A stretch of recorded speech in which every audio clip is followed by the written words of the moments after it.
Welcome back to Money, Marriage, and Media. My name is Mike, and we're back with Sheet Critique. A little bit of business before we get started, though. Guys, the channel is growing at a exponentially, right? A lot of you guys are subscribing and are watching the videos. Good, because it's frustrating to see a lot of you, like, only, let's see, about 90% of you that are watching these videos, you guys aren't subscribed. You sit here watching multiple videos, but you won't subscribe to see when the new ones come out, right? Guys, subscribe to the channel, right? Also, I got a goal for this month. I want to get 600 subscribers before the month's end. Right now we're at 497, so it's 3 away from 500. Let's go ahead and get that taken care of, but 600 before the end of the month. Let's help a brother out, right? So let's go ahead and get started. Today's title is The Hardworking Man.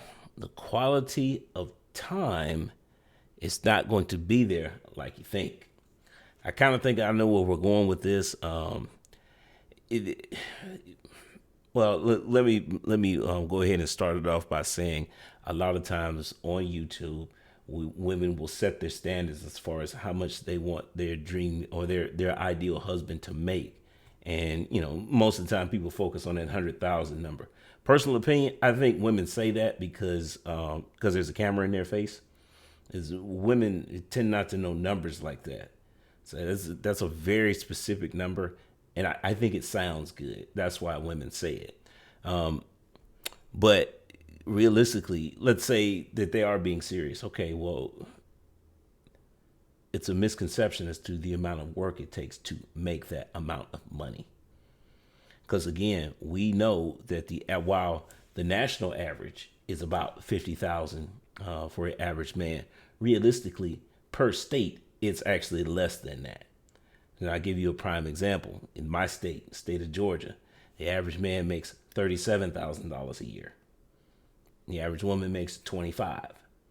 Let's see, that's a big discrepancy though, right? So again, that's average, meaning you're working 40 hours a week. Men who tend to make 100,000, they're usually working 50 to 80 hours a week.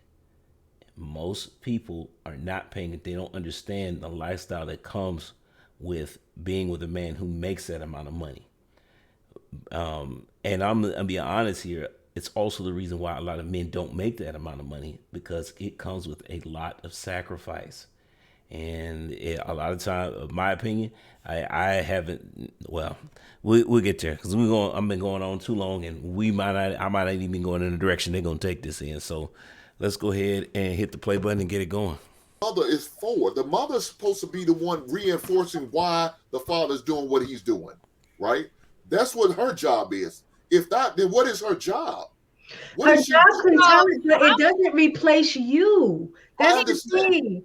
I can tell your dad is out working hard for us. You see this house that he got this for us. That feels good, and that's good for me to tell, but it's not going to replace your presence and influence that child needs. As a person, and this really happened in my class. On the first day, I asked people to tell me about your family. And there was one thing that the 3 kids who mentioned their father, you know what they said about their fathers?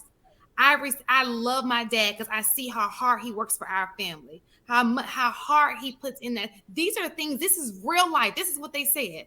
They never said any. The 3 people who talked about their dad, those were the things that they said. It's like, I just see how hard he's working for us, and I respect that out of him.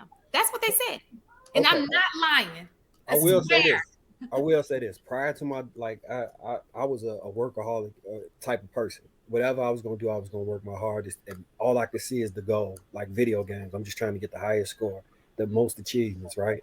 And one of my guys was like, "You gonna go to Miami with me?" And this right before my daughter was born. I'm like, "Yeah, I'll probably be able to go. It'll probably be like 30 days out from the baby."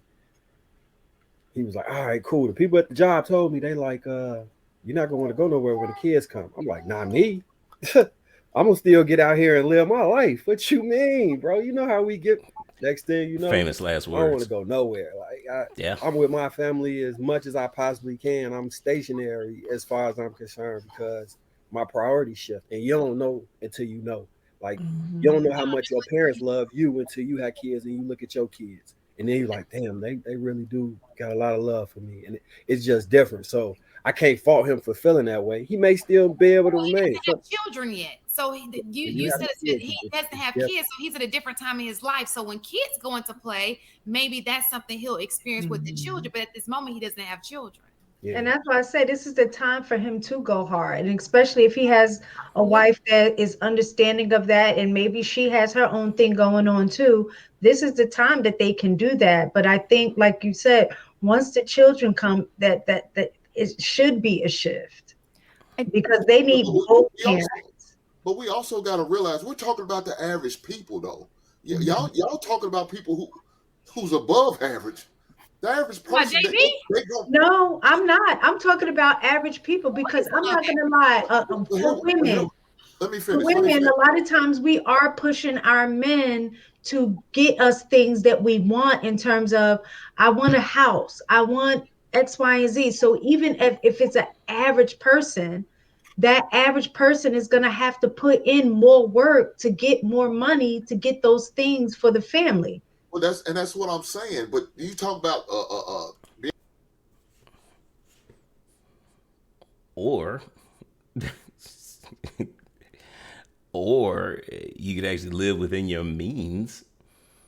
Because I call me cynical or whatever you want, but the reality is, again, 5 years working in financial services, it's only so many resources out here that are up for grabs.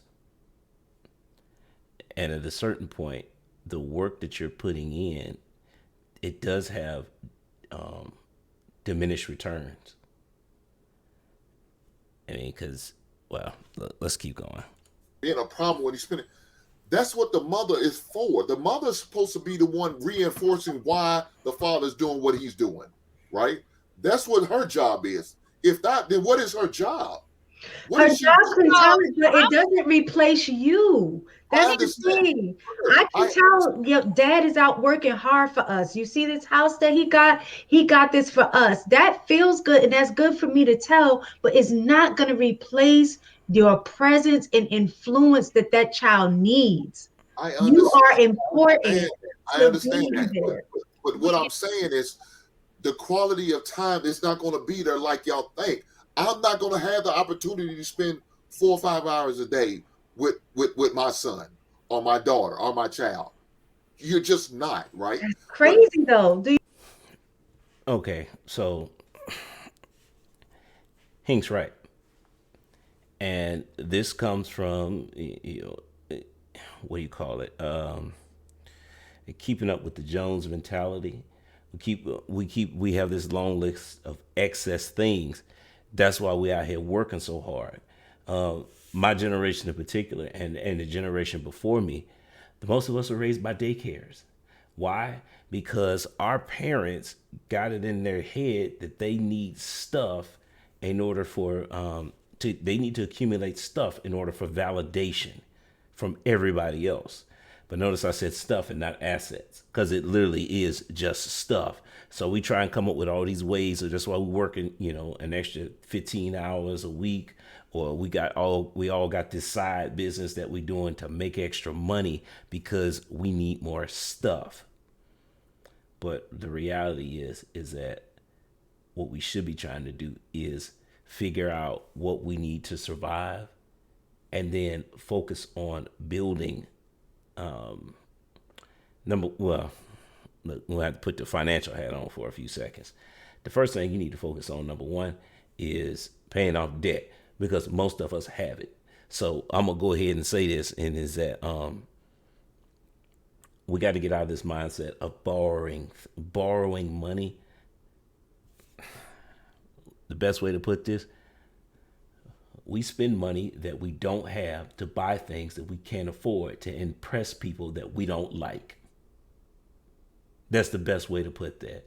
And we got to get out of that mindset, because a lot of times these excess stuff, well, I want the 5-bedroom house, when it's literally just me and my wife. But, we're going to plan for the future. Okay, well, why don't you start with a 3 then? Save yourself, $120,000 on a mortgage and get the 3-bedroom house. Nobody says you can't buy the 3-bedroom house, maybe have a kid, and then sell that house and then upgrade. It makes a huge difference because I'm telling you, I can't tell you how I can't. You wouldn't believe how many times I've sat down with people who are house poor, and they make good money too. It's like their combined income is over 100,000, but they're house poor because they made bad financial decisions. And it's like this is a prime example. We started to get off topic, so let me rein it in by readjusting this and prefacing it with, you're at a point where we can't even raise our own kids. Strangers are raising our kids, and we wonder why why by the time they go to school, they're getting influenced by everybody and their mama out there. And we can't, all we say is, what happened to my child? Your child didn't have a good foundation because you weren't teaching them. Because you were spending so much time at work. Well, I got to work. You need 2 incomes to get by. No, what you really need is 1.5. The other half is supposed to be reserved for cleaning up your finances, cleaning up debt, and saving for retirement. Yeah. Again, 5 years of licensed coach for financial services. But that the biggest takeaway is that we're spending again, I'll say this again, working has diminished returns on it. There is a point where it's diminished returns in that you're losing more than what you're gaining. You want to go out here and work 80 hours a week? I mean, that's fine. Understand what you're giving up, though. It's not just the money that's coming in. It's also, if you and your wife are working, well, who's taking care of home? Well, we pay for daycare, and you're paying somebody else to. Look, shout out to the daycare workers out there. I'm just be honest. You paying for somebody else to teach your child. It's their values and not yours. So no, I'm not pro daycare. Nah, because I don't like the idea of somebody else teaching my kids. And it's not like it's not like daycare workers are required to have a graduate degree to get their job. Who's teaching our kids? Y'all already know how I feel about, the whole point of getting married for men is kids. Okay, so who's raising your kids? Again, our marriage rates are so low in the black community that I don't care who the breadwinner is. Because we got to figure this stuff out. Because we need more nuclear families in order to rebuild the community. And at this point, it's just like, okay, I don't care who the breadwinner is. Because right now, they're talking about, the guy is working so many hours and he can't be replaced in the home. I don't have a problem with that. Again, I don't have a problem with the woman being the breadwinner. Because again, you being the breadwinner doesn't make you the leader. Money is not a what do you call it? A predictor of leadership. Leadership skills are. So, I have. You got to figure out how to make it work. The bottom line. But if you're leading with guy or girl, if you're leading with the dime, discipline, integrity, morals and ethics, money is going to be that's not going to matter as much. Both genders care about those 4 things more than they do money. Trust me, they do. Do you hear that? Like, if you really just but now your divorce situation is making a little bit more sense. Let me say this. 8 hours a day, because I got school-age kids. I don't know about y'all. 8 hours a day, they're in school. Mm-hmm. Now, to me, that's too much, but that's the school system, and that's what it is. So 8 hours a day, they're in school. You're sleeping for 8 hours, 7 to 8 hours, right? That's 16 hours already gone. You only got 8 more hours to deal. What are we doing? Well, that's my point. If you're working if you're prioritizing your family, the kids are in school 8 hours a day. Typically, the job, your job is kind of around like either that 9 to 5 or 8 to 3, like however that works for you. It's kind of set up around the school system a little bit. So by the time the kids get out of school, you may have 2 hours of work left at 5, let's say at 5 o'clock. Hold on. Just hear me out. Hold on. Just hear me out. So if you're working 8 hours, the kids are in school 8 hours. I know it may not line up exactly, right? You might get out at 5, they may get out at 3, right? So they're in daycare for that time until you're able to get off and pick them up. Then they get home. What I'm trying to say is after you leave your job, your job, you clock in, your hours are from 8 to 9 to 5. Let's just find out what the situation is. At Maybe 5 o'clock, you situation. need to be headed home, is what I'm saying. You don't need to be sitting there saying, let me get more billable hours so I can make more money and do these things for my family. What I'm saying is clock out when you're supposed to leave, and then you'll have that time with your family. So you can not everybody's working that job where they're getting $80,000 to $90,000 without doing no overtime. That's not what people doing. I don't, like I said. My point. I think that's how your wife does it. I agree. And a whole lot of people ain't working a job where they can just leave when the scheduled time. She makes a valid point, but there's a lot of loopholes in what she was talking about. Because again, 2-parent household. There are gonna be some nuances in there. There are gonna be some issues with the scheduling. But again, you got to work that out in the marriage. Hopefully, you're planning. You guys will have that conversation as to how you want things to go before you have kids. We probably need to do an episode on that. Is how do you plan for kids? Because that's important, especially when it comes to your finances. Because you should be. It's not that you need to have enough money set up in advance, because there'll never be enough for that. But what you should do is have a plan, a workflow on how a loose plan on how things can go as far as scheduling goes. Because that with children, the schedule means everything. Because if not, you're going to go insane. Personal experience as a dad, yeah, I had to learn that the hard way. But this is an interesting conversation because I know where Hink is coming from.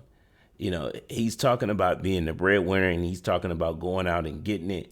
And a lot of that is related back to, let's keep going because the situation may change. But a lot of times that's related back to what I was saying before about a life of excess. We keep wanting this stuff that we don't need, but society tells us that in order for us to be relevant, we have to have it.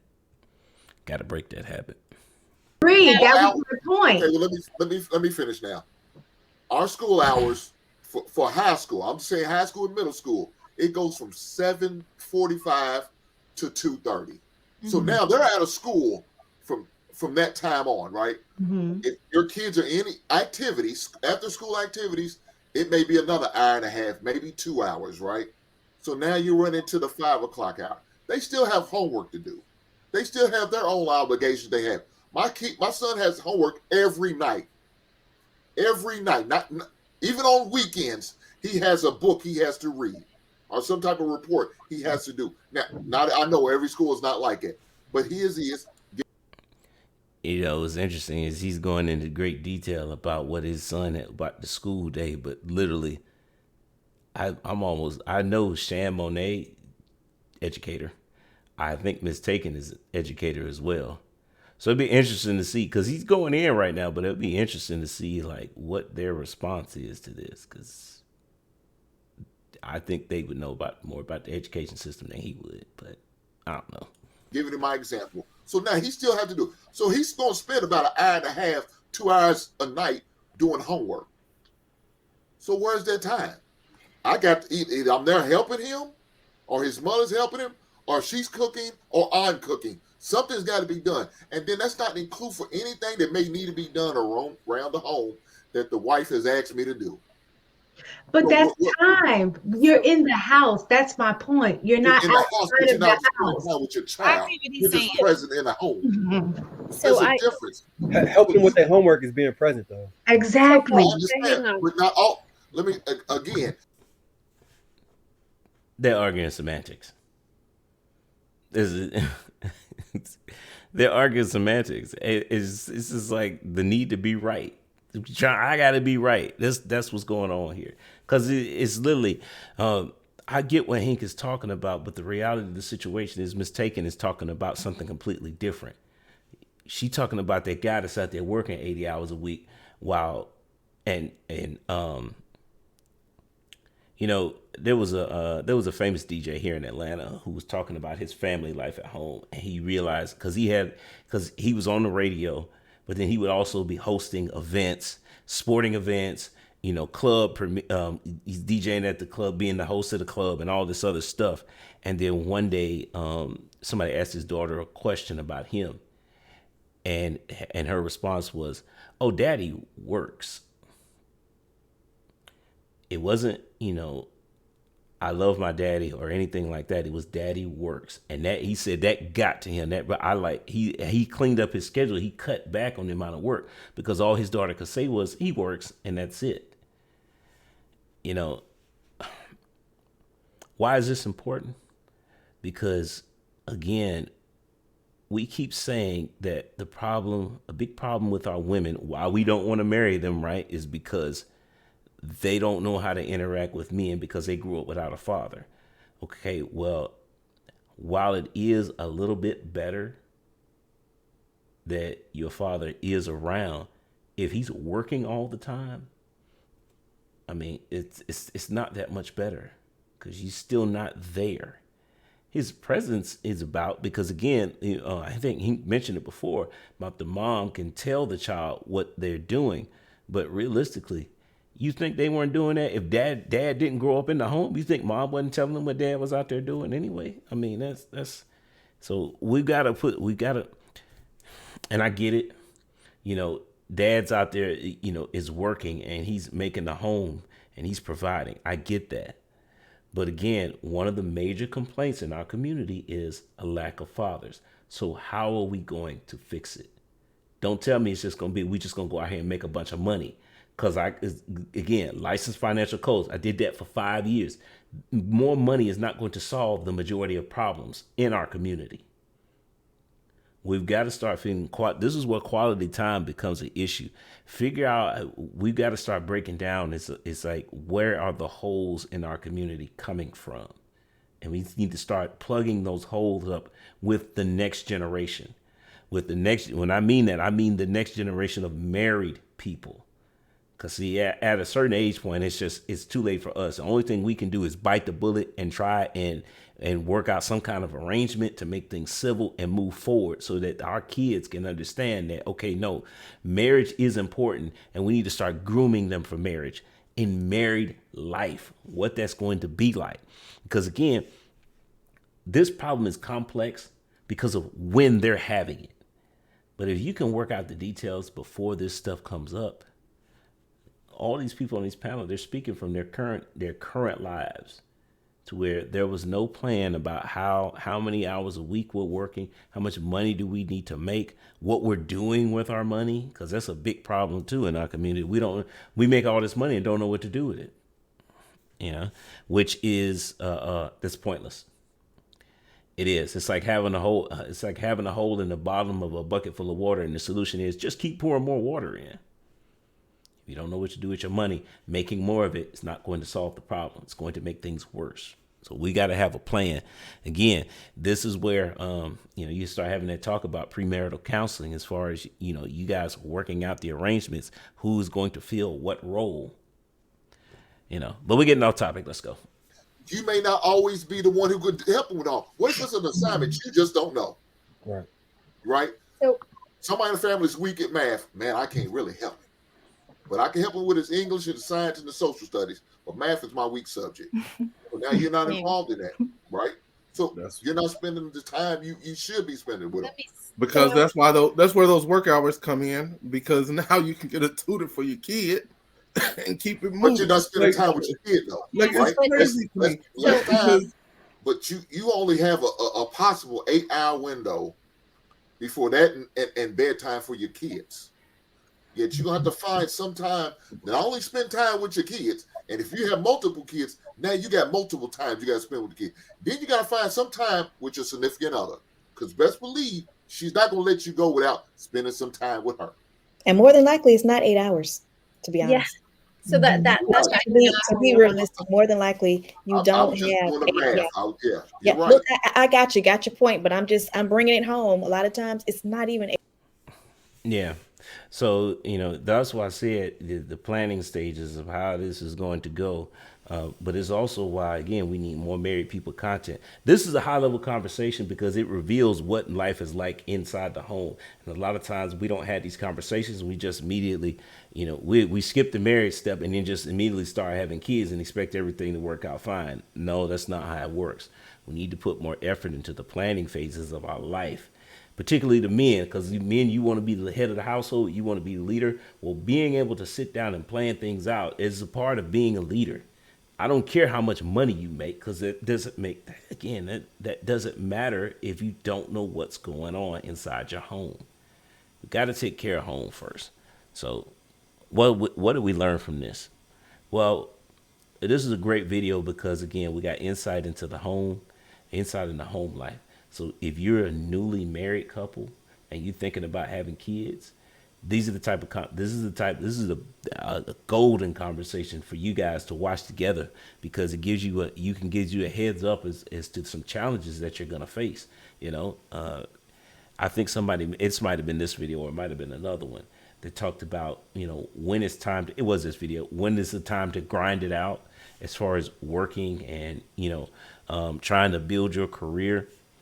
Yeah, that you need to do that before you have kids, after marriage, but before kids, because once kids come, everything changes. And that's a great time to decide who's going to be the breadwinner.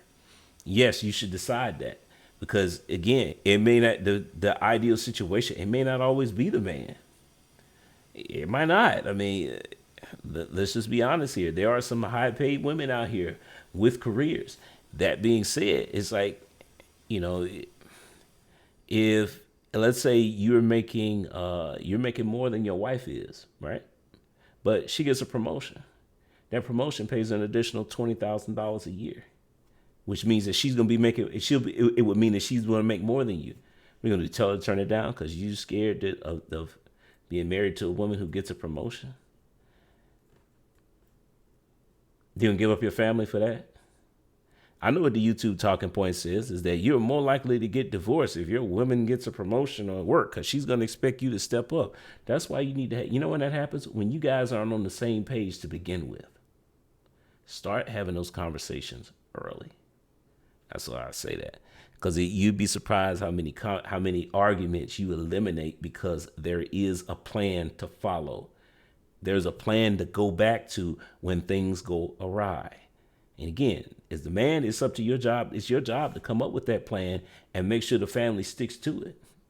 Not saying you plan everything out is going to go perfect, but it gives you a guideline to follow. And y'all just ain't out here, because when you have no plan, that's when divorce starts coming in, because women don't like it when there's no plan. Not gonna work. But look, guys, this is a great video, high level conversation for sure, because we know that most of the time we're not having these conversations, particularly about marriage, family, and kids. So I'm gonna say goes to the next time. Peace. Thanks for making it to the end of this video, but do me another favor, like and subscribe, but also check out these here. Either subscribe or watch videos, one or the other. I don't know which side, but hey, all right.